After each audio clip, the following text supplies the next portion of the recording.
I think it's important to lay out exactly what's happening today, the dynamics of how the nation is on the verge of total destruction. Not only do we have a COVID-19 continuing pandemic, whether or not the reoccurrence is exaggerated or not, obviously its perception becomes reality. The cable news networks are doing their best to create panic and hysteria.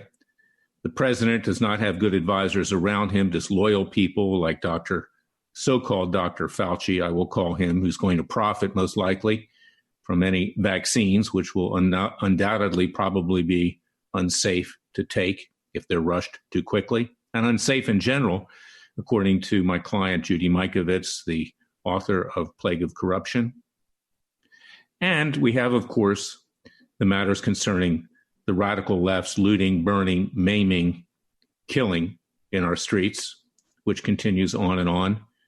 We have a defunding and deactivization of our police department. We're left defenseless. Things are more than in dire straits.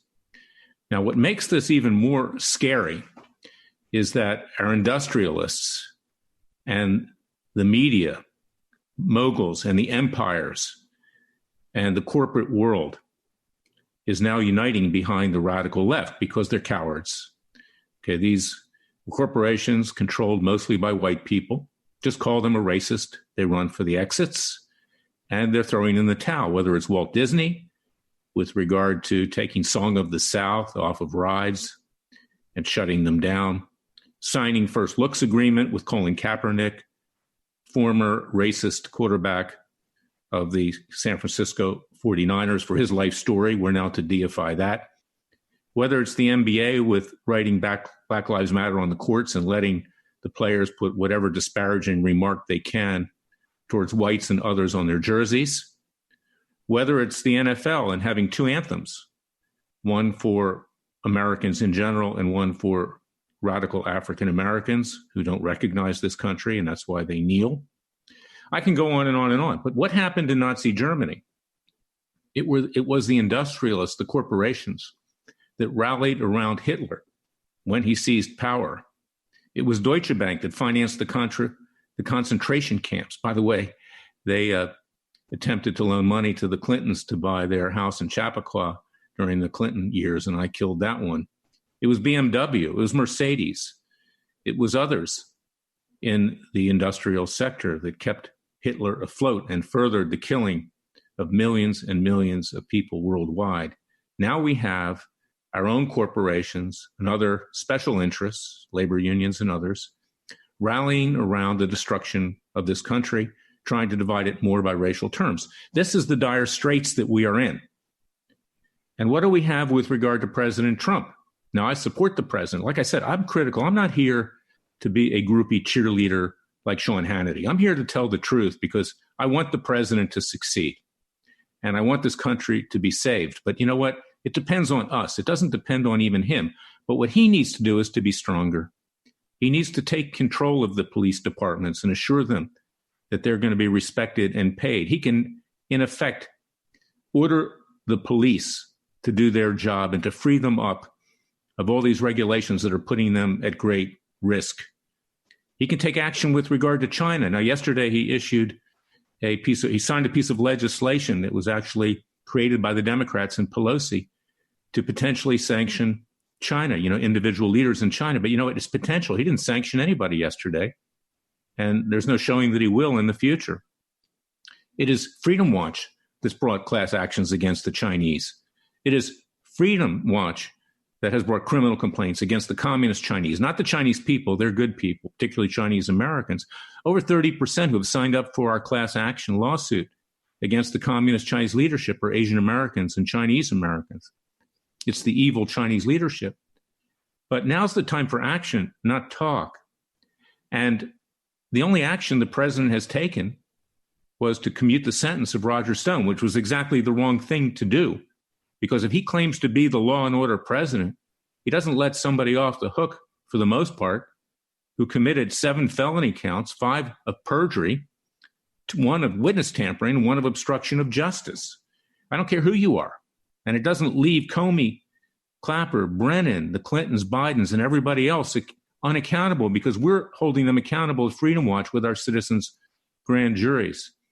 Just because they have not had justice does not mean that we conservatives do not follow the law and do what's right ethically and morally. It was John Adams who said, without ethics, morality, and religion, it doesn't matter how many times you change your rulers or forms of government, there will be no lasting liberty. And of course, Jefferson, who the radical left, radical blacks want to erase from our history, it was Jefferson who said that unless the government fears the people, there will be tyranny. Well, we the people will rise up, and we the people will defend ourselves peacefully and legally. Freedom Watch has started a new American militia. It's going to be peaceful and legal, but we have to prepare for our defense because it is not long before these barbarians who are already inside our gates will be killing and maiming and looting and burning your property and your children and your lives. It's not that far away. Already, these barbarians went into Beverly Hills a week and a half ago wearing T-shirts that said, "Eat the rich, kill the rich," like Jeffrey Dahmer, and then eat them. This is where we are. We are in a Bolshevik revolution, and we must fight back. So the president needs to be strong. People are seeing through, not talk, action. You are the president of the United States. I repeat, you are the president of the United States. And we who support you want action. We don't want tweets. We don't want words. We don't want boasts. We don't want pounding of chests. We want action. So this is tough love. It's not the BS that you hear. It's coming out of the president right now because that's all it is if there's no action. So, President, we support you. We want you to succeed. But we are also there to defend ourselves, and we will do that by the grace of God.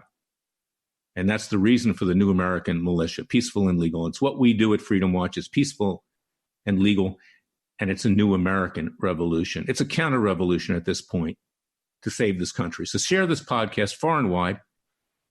Find it at iTunes, freedomwatchusa.org, Spotify, Roku, Amazon Fire, the new Twitter called Parlay, Twitter, and Facebook. Share it. Get the word out.